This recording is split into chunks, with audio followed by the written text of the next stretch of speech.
Well, hi there. I'm Randy Cross, and this is Unsafe Spaces. Thank you for joining us this week. We got an interesting show, I think, for you. We went a little out of the box when it came to a guest. And we're going to talk to Brian Cooley. His company, Real Experiences, is one that I think is going to be right on the cutting edge of how a lot of companies are going to want to handle working with their employees and building experiences going forward. It's really interesting. We'll talk to him, and I think when we check it out, you'll find it extremely engaging. All right, let's start off here with a little commentary. Well, last week it was Reuben Foster, now formerly of the San Francisco 49ers, who was picked up by the Washington Redskins for some tone-deaf reason. But this week it's Kareem Hunt, and like Reuben Foster, Kareem Hunt's experience came from something earlier in this season. Reuben Foster, it was three things over the course of a year or so. For Kareem Hunt, it's an experience that happened in Cleveland, in the hotel/building he lives in Cleveland. But it's inexcusable on a lot of levels. But let's just start with the news story. The NFL is fending off a new controversy this morning after one of the league's newest stars was seen on video attacking a woman. The website TMZ released video showing Kansas City Chiefs running back Kareem Hunt in a violent confrontation with a woman in a hotel hallway back in February. At one point, the video shows Hunt kicking the woman while she's on the ground. Unbelievable. It's, I guess, something that I just don't understand. I don't understand how any man puts his hands on a woman. That's for starters. And the other thing is, how do you not have that video if you're the NFL, if you're the Kansas City Chiefs? I understand TMZ pays for those kind of videos, but I'm not stupid. I know NFL security has a lot of people in it that are from the intelligence community, FBI, CIA, NSA, those kind of guys. That's who works for the NFL and NFL security. A lot of the security, every team's got its own security department. So if you don't know what's going on with your players, whether it's in your city or another NFL city, and you claim you didn't know, that is total garbage. But this kind of behavior cannot be tolerated. Yes, he was cut. But he was cut a little bit late, don't you think? It happened in February. Now, he did an interview, and he said he was sorry, and it was a terrible thing. Duh. But this ruined the career of Ray Rice at the end of his career. This may ruin the career of Kareem Hunt at the beginning of his career. And maybe it takes something like that for a guy that could be that good to lose his career, to where people are going to start paying attention to this. And that whole macho BS that goes through people's brains can be short-circuited. Maybe that's just me. All right. Let's head on now to the interview section of the show. And we're going to be joined now by Brian Cooley of Real Experiences. Check this out.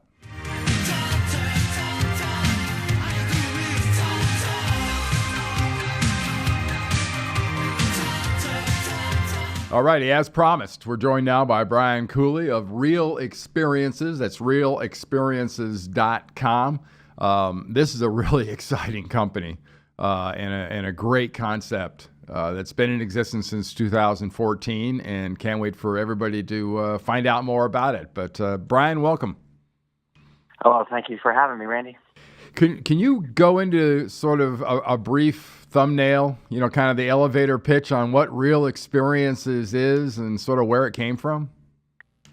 Yeah, sure. So I usually use a movie to explain Real, which seems quite appropriate, right? Yeah, exactly. And so I usually ask people, have they seen National Treasure, the movie with Nicolas Cage in it? And if you remember, I don't know, have you seen it, Randy? Oh, yeah, absolutely. Okay, cool. Well, then you know that Nicolas Cage actually finds out that underneath the Declaration of Independence, like behind it, is what? It's been there all along. Yeah, you need a little lemon juice. Bring it out. It's a map. Yes, exactly. So it's a treasure map. And so he basically does something that I would not recommend, which he steals the Declaration of Independence.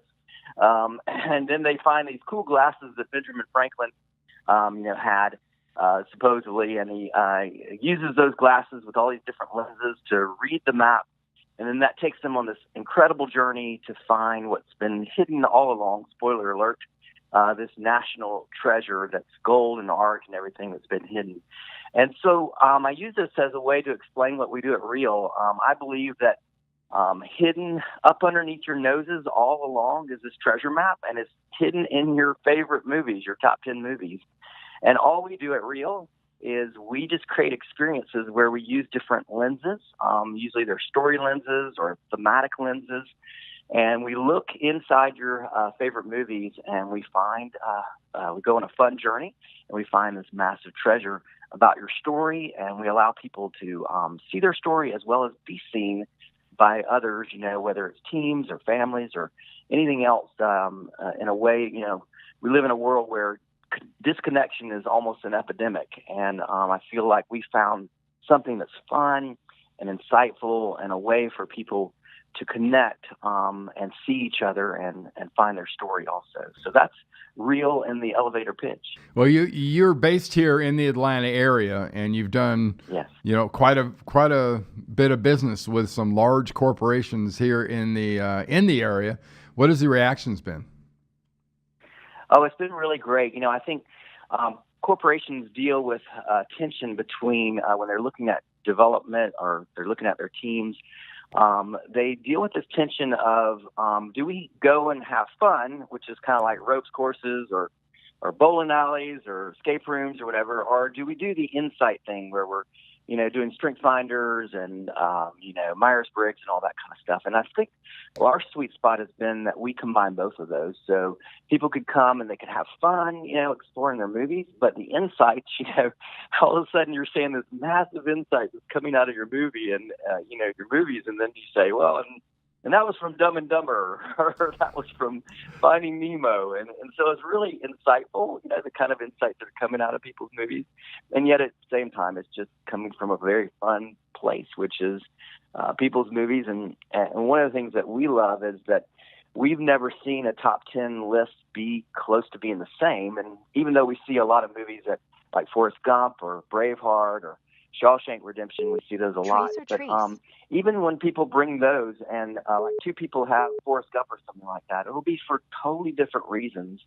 And I just love that because I feel like what we're doing is we're doing sort of a bottom-up perspective instead of a top-down. So usually people are like, oh, let me give you a letter or a number or a group of letters or a label, and this is the category you fit in. And instead, we're kind of doing the opposite thing where we're saying, no, we want to see how you're different. We want to see how, you are unique as a person. And just to give you an example of that, we had Chick-fil-A come and their innovation department wanted to do an experience with us. And the guy who's a good friend of mine who's a head over it, he was like, yeah, I think I want to show Apollo 13 and a couple other movies that are my favorites and show my team what innovation is. And I said, well, with all due respect, I think it would be more beneficial and you'll get to the heart of the people on your team if you ask them to show you innovation through their favorite movies. And so we built a whole custom experience around the concept of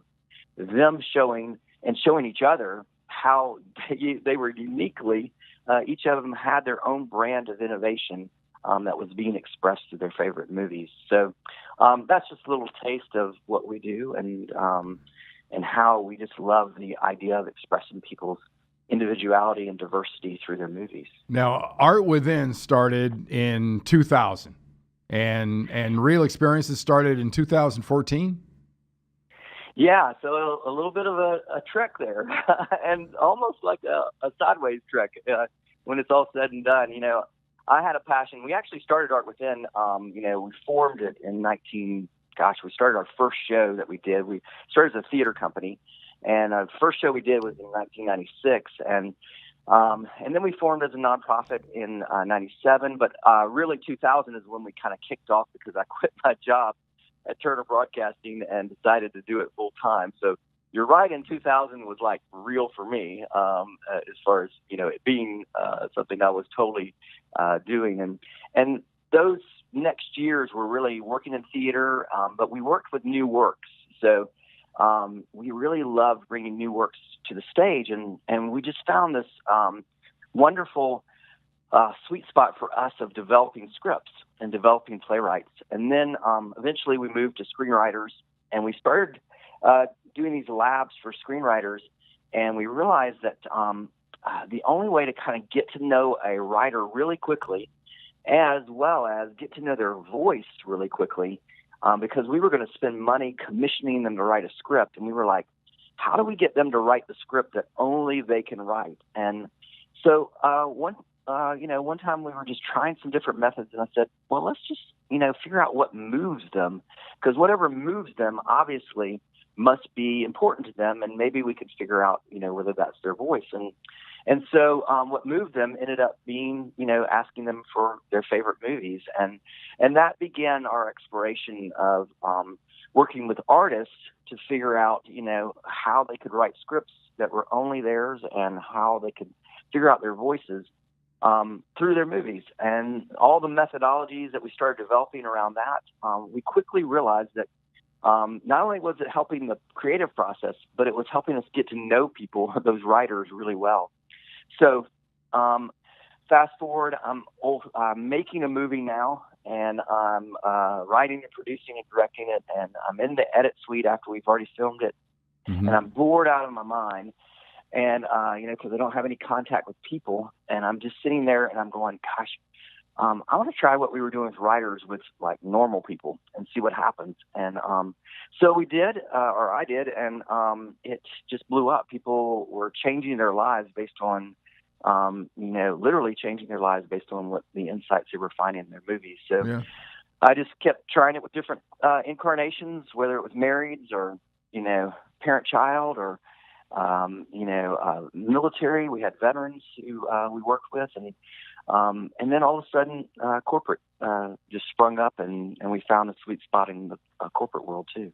So you went from telling a story and finding your story to just sort of transferring that into sort of the corporate world. Is that a good way to look at it? Yeah, well, no, probably not.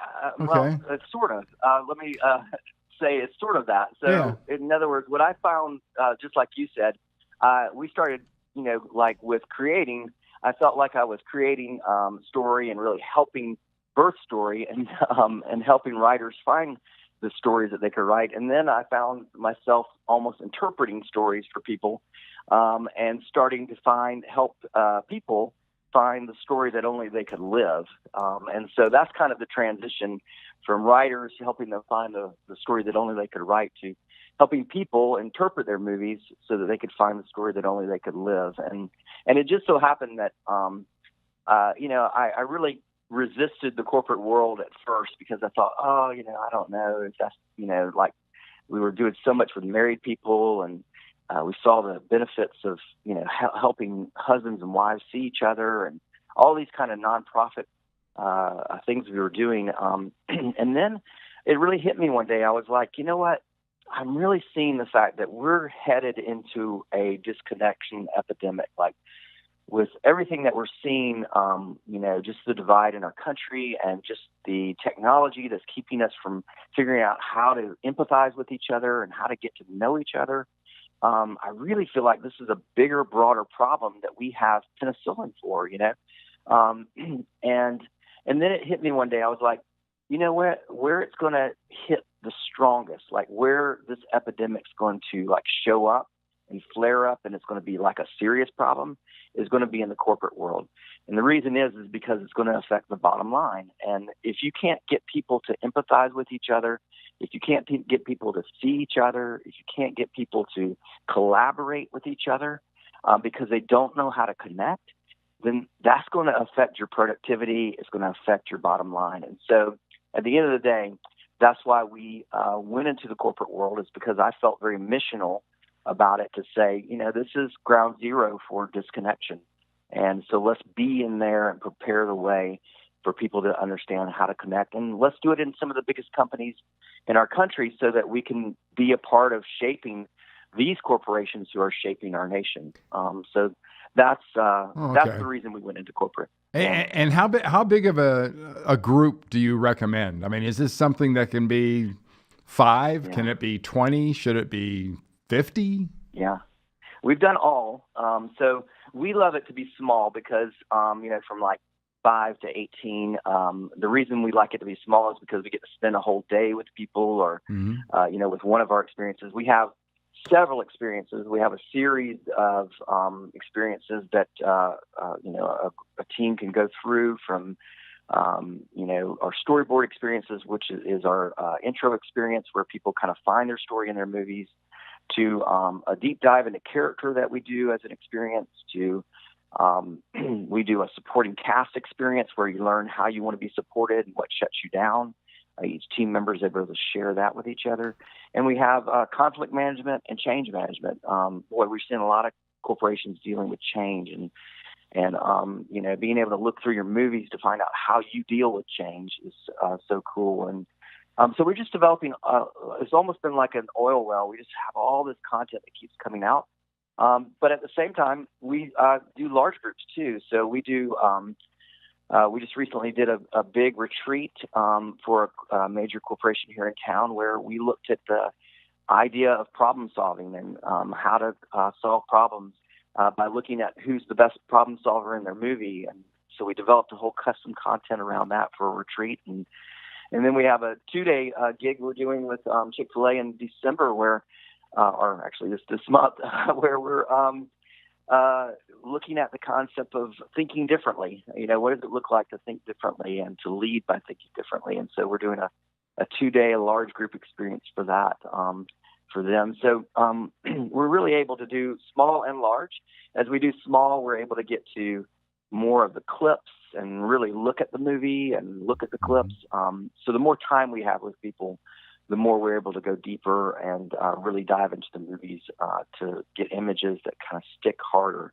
So we love doing the smaller, but we're capable of doing the large too. That's fantastic. And again, it's realexperiences.com, and that's REEL as in real. Yeah. Experiences. Good call.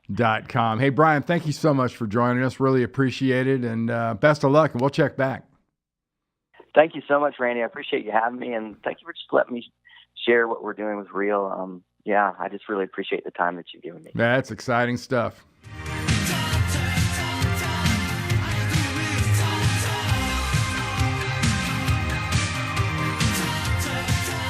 Oh, again, thank you to Brian Cooley. Now, tell me that's not exciting. That is really, I think, cutting-edge stuff, and a great way to, I guess, sort of get a little picture of what's going on in your own head, in your team's head, in your company's head.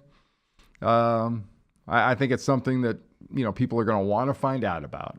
So congratulations to Brian, and thanks again for joining us. That leads us right into Unsafe Spaces Sports.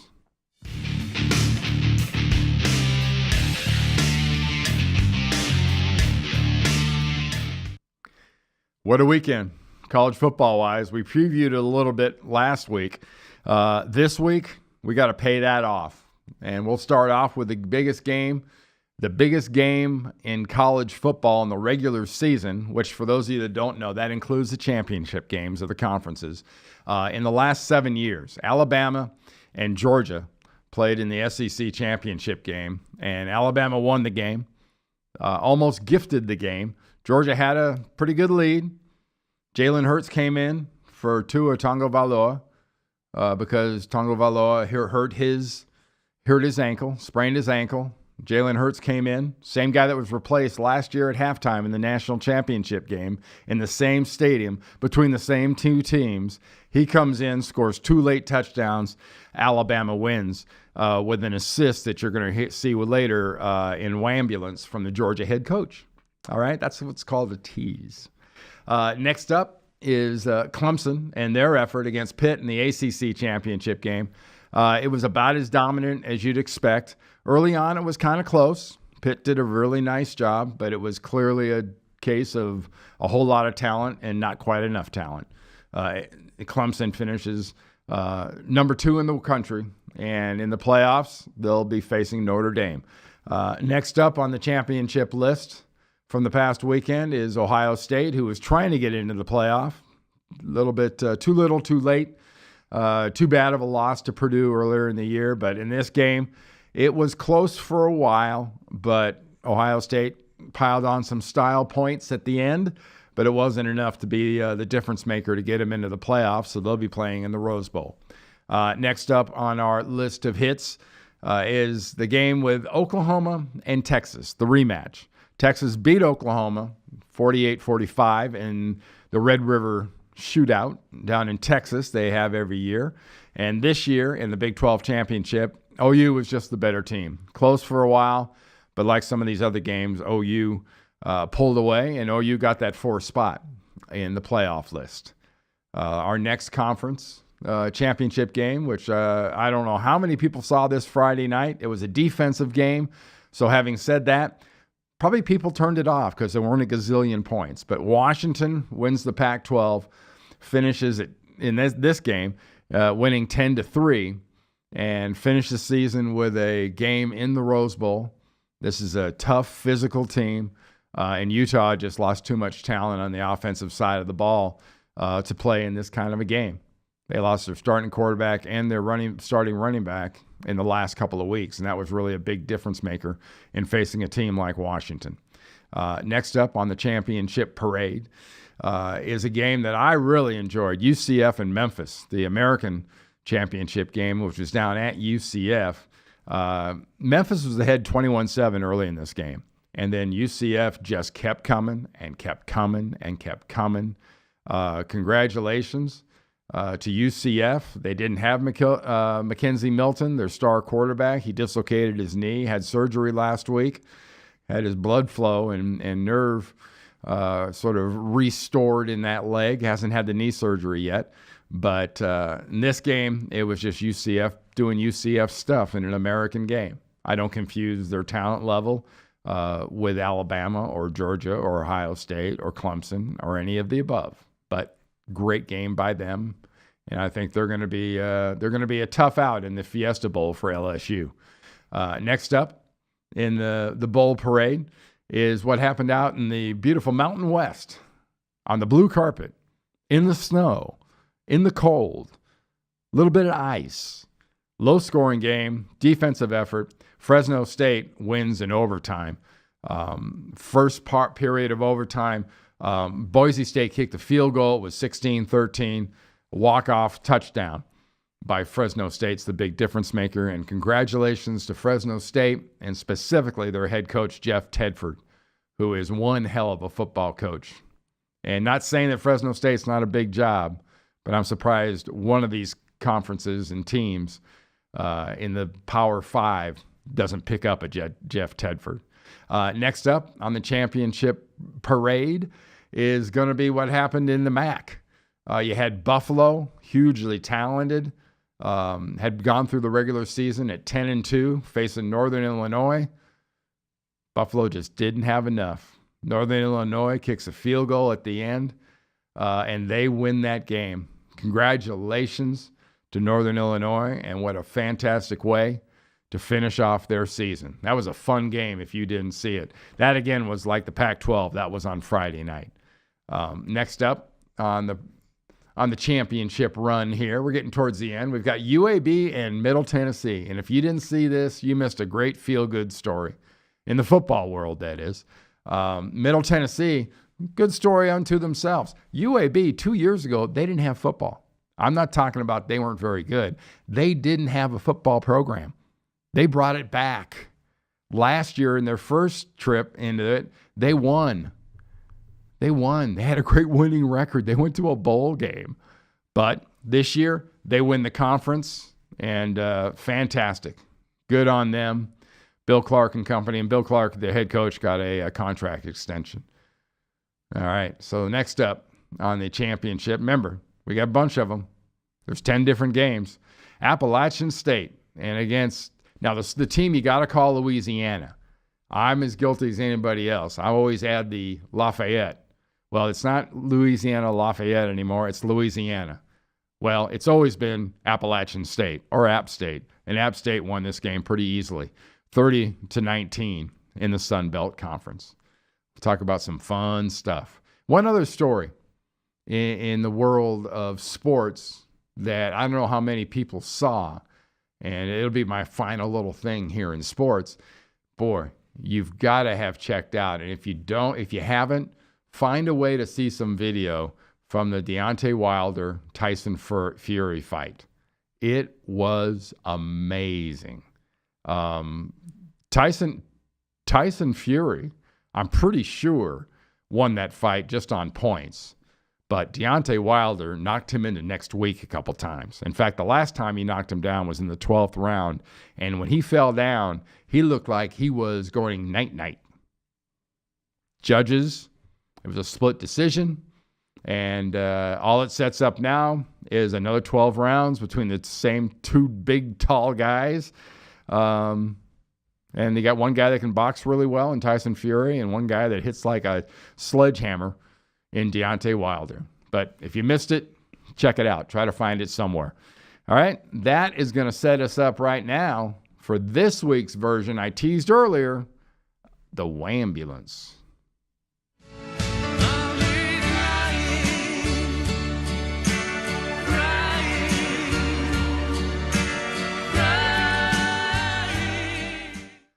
The star of our Wahmbulance crying segment is going to be Georgia head football coach Kirby Smart. This is in the SEC championship. We talked about it a little bit earlier. Yeah. Well, I'm going to set this up just by showing you a little bit of a video here. That's Kirby Smart. And this is what happened live. It's the fourth quarter. It's 4th and 11 for Georgia. They're getting ready to punt the ball. They're on about the 50-yard line. The game's tied 28-28. Here's what happened next. It would have been a first down. Instead, it's the foot of Jake Camarda. And it's a fake. Justin Fields. Oh, my gosh. It was 4th and 11.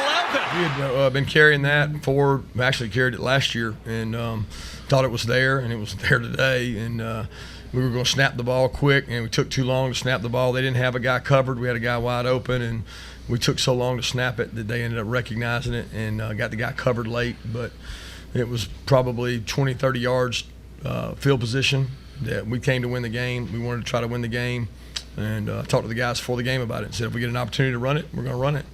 And it was there. We just didn't get it snapped before they covered the guy. Okay. Well, when in doubt, blame it on the player. Blame it on the long snapper.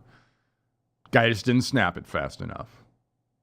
Is there also a chance that you were wrong? Is there also a chance that it was dumb as it looked?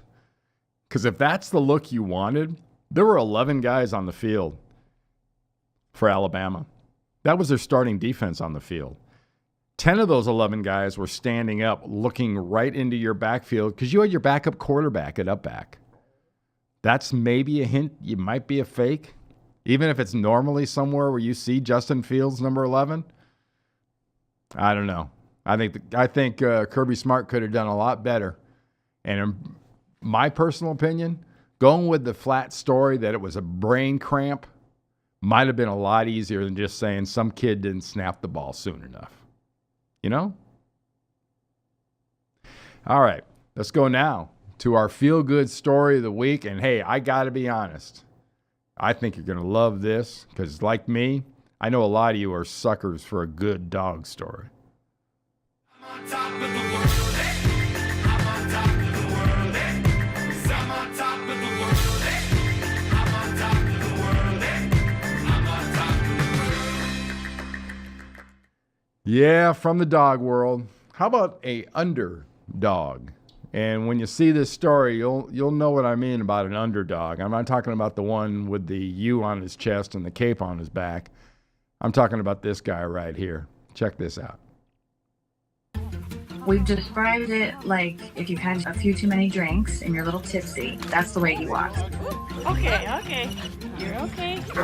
I was looking for special needs dogs, and I saw Clyde posted on petfinder.com. I fell in love right away. He was like wibbly wobbly all the way around.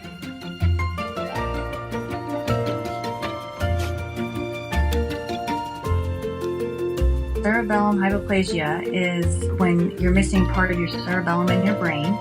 It shuts down kind of the motor skills, so it slows him down. There's no pain associated. It's all neurological. He was just born this way. He just gets right back up.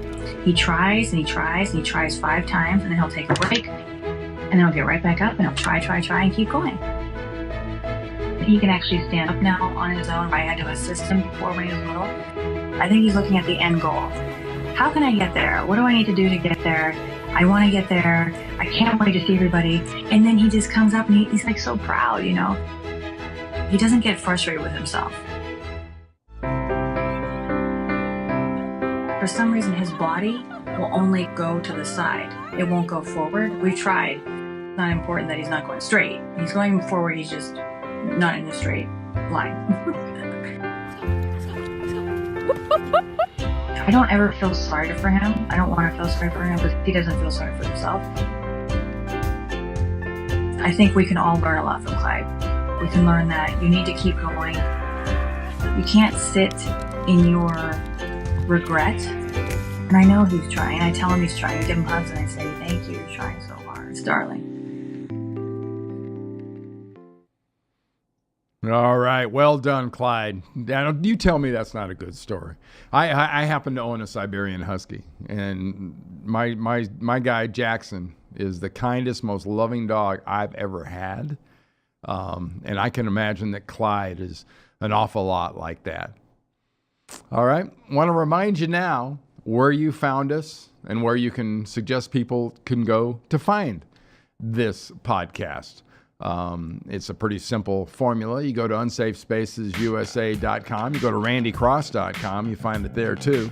Or YouTube, SoundCloud, iTunes, Facebook, Twitter, Instagram. You can get us there on Instagram. And if you have a suggestion, a story, maybe something you'd like for us to hit on, it's producer at unsafespacesUSA.com. That's producer at unsafespacesUSA.com.